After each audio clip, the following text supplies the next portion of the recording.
Sasagutin natin ang tanong ng ating kabayan.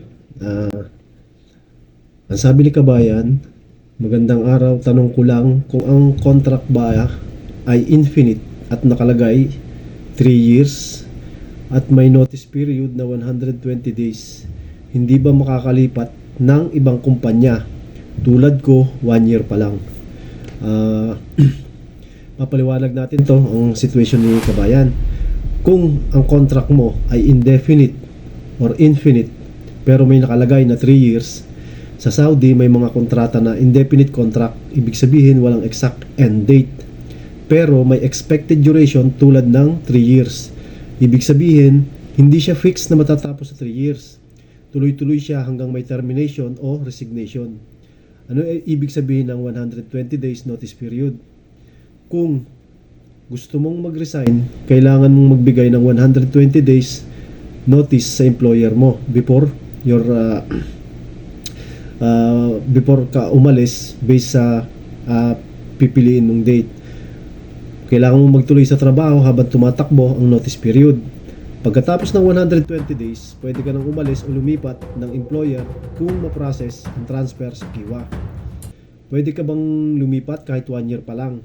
Ito ay depende lagi sa inyong situation.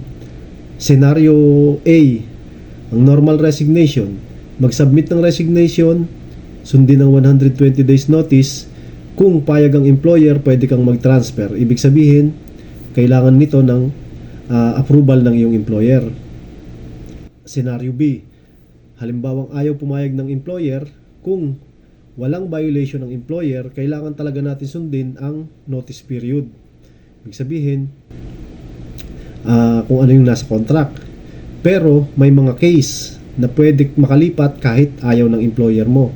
Halimbawa, kung ang company or employer ay may violation tulad ng walang ikama, laging delay ang sahod or hindi talaga nagpapasahod, ibang trabaho ang pinapagawa, at walang kontrata sa Kiwa. Sa ganitong case, pwedeng pumasok ang worker protection rules at minsan pwede kang mag-transfer. Importante din, tingnan mo sa Kiwa ang contract mo. Kung anong type ng contract, notice period, at status ng contract. Kasi dyan talaga nakabase kung ano ang options mo.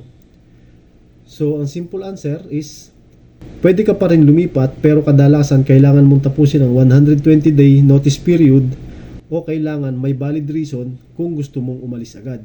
Disclaimer, ang content na ito ay para sa general information at awareness lamang based sa publicly available sources tulad ng Saudi labor regulations at government platforms, halimbawa ang Kiwa at MHRSD.